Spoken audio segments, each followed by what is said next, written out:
이렇게 비교적 알려지지 않은 AI 스타트업의 이 놀라운 성과가 미국이 수년간 국가 안보 우려를 들어서 중국에 대한 고출력, 고사양 AI 칩 공급을 제한을 했죠. 그렇게 노력을 해왔던 점을 고려하면 더욱 충격적인 것이죠. 딥시크는 전력이 부족한 AI 칩에서 저비용 모델을 달성할 수 있었습니다. 딥시크의 등장이 미국이 AI를 구동하는 첨단 칩 기술의 중국 판매를 제한하고 있는 상황에서 이루어진 거예요, 지금. V3의 경우 딥시크는 AI 학습에 꼭 필요한 설비로 꼽히는 엔비디아의 최신 고사양 그래픽 처리 장치 H100 이거 없이 V3를 개발해냈다는 거예요. H800으로. 딥시크가 V3 LLM 개발 과정에 2달에 걸쳐서 엔비디아의 H800 GPU 2000개를 가동했다라고 합니다. H100이 아니라 구 모델이죠. H800 2000개를 가동했대요. 이 MML 정도만 설명드리면 대규모 언어 모델이에요. 다양한 자연어 처리 작업을 수행할 수 있는 딥러닝 알고리즘. 그러니까 많은 학습 러닝을 한 것입니다. 딥러닝. LLM은 훈련에 사용되는 방대한 양의 데이터를 기반으로 다른 형태의 콘텐츠뿐만 아니라 인간의 두뇌처럼 텍스트를 이해하고 생성하도록 설계가 된 것입니다. 기술적으로는 이 정도까지만 알고 있어도 됩니다.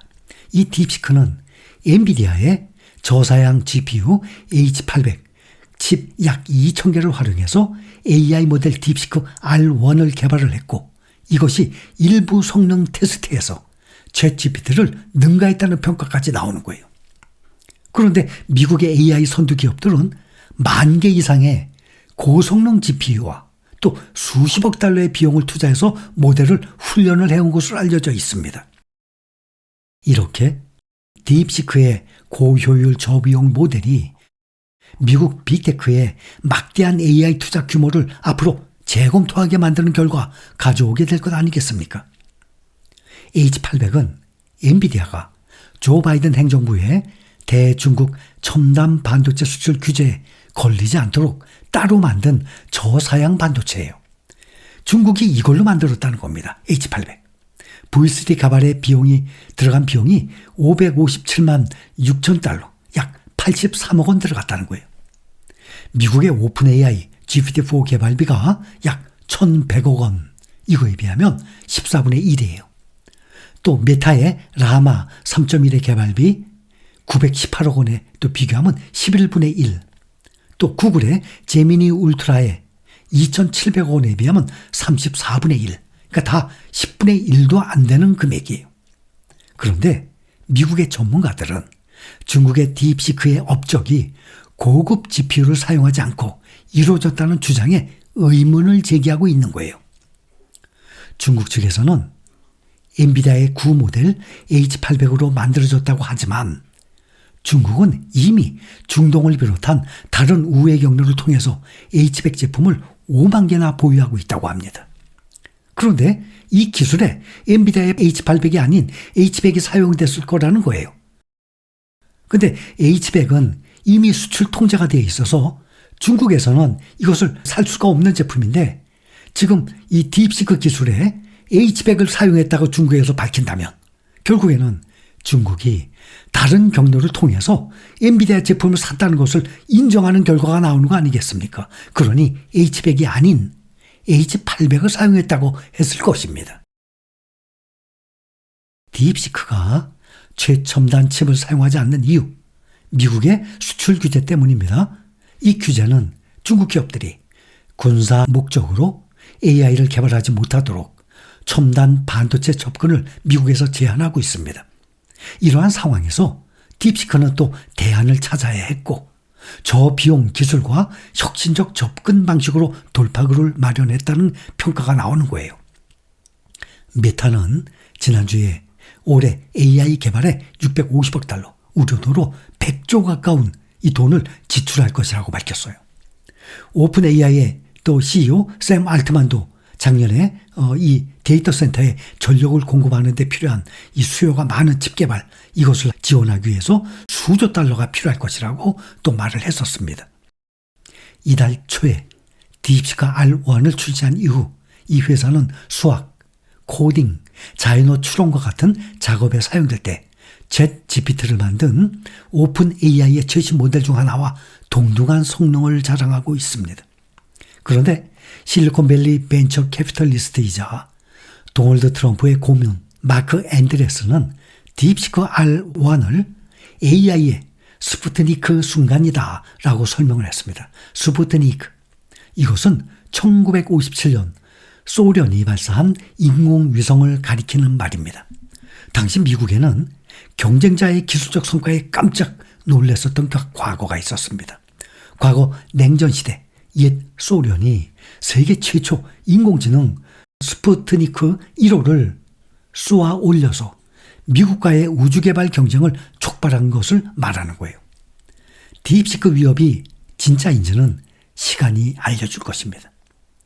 아무리 미국의 이 챗GPT와 똑같다 그래도 미세한 이 고기능 사용에서는 분명히 차이가 날 것입니다. 어떤 기술이 효과가 있고 또 미국의 거대 기업들이 어떻게 앞으로 대응을 하고 또 미국의 이 빅테크 기업들이 성장을 하고 진화할지에 대한 경쟁이 현재 진행 중에 있습니다. 지금 새벽 2시 반이지만 오늘 엔비디아 지금 16% 폭락 중입니다. 대만의 TSMC, 브로드콤, 이 반도체주들이 다들 10% 이상 크게 떨어지고 있습니다. 이렇게 반도체주들이 가장 큰 폭으로 하락한 이유, 딥시크 등장으로 가장 큰 피해를 앞으로 입을 것이라는 우려가 반영되어 있는 것입니다. 그동안 AI 칩을 더 많이 보유할수록 서로도 싸울 정도였죠. 더 많이 보유하면 승리한다라는 법칙에서 벗어나서 알고리즘 개발만으로도 더 높은 성능의 AI 모델을 개발할 수 있다는 증거들이 나오게 되면서 그동안 엔비디아가 독점적으로 들어왔습니다. 시장. 이 시장의 지위나 이 높은 수익률, 이 비싸게 판매하고 있는 높은 수익률을 앞으로 정당화할 수 없을 것이라는 분석이 나오고 있습니다. 반면에 딥시크와 같은 저렴한 모델의 등장이 앞으로 오히려 AI 발전을 가속화하면서 시장의 파이 자체가 규모가 더 커질 수 있다는 기대감도 나옵니다. 서로 경쟁을 하게 되면 어떻게 됩니까? 기술이 점점 발달을 하게 되는 거죠. 미국의 빅테크 기업들 중에 하나, 사티아 나델라 마이크로소프트 최고 경영자가 뭐라고 말을 했나 하면 X를 통해서 제번스의 역설이다. 제번스의 역설, 자원 사용의 효율성이 증가하면 자원 소비가 감소하기보다는 오히려 수요가 증가해서 소비가 증가한다는 이론이에요. 이것이 다시 한번 모습을 드러냈다라고 말합니다. AI가 앞으로 점점 더 효율적이고 접근 가능해질수록 그 사용은 폭발적으로 증가할 것이고 결국 우리가 절대 포기할 수 없는 필수품이 될 것이라고 전했습니다. 지금 딥시크가 지금 나온 것을 계기로 미국에서는 AI 발전에 한층 더 가동을 할 것이다 라는 생각이 듭니다. 사티아 나델라 마이크로소프트 최고 경영자가 22일 세계경제 포럼에서 딥시크의 새로운 모델을 보면 오픈소스 모델이 추론 시간 컴퓨팅에 효과적이고 슈퍼컴퓨팅에도 효율적이라는 점에서 매우 인상적이다라고 말을 하고 우리는 중국의 발전을 매우 심각하게 받아들여야 한다라고 말했습니다.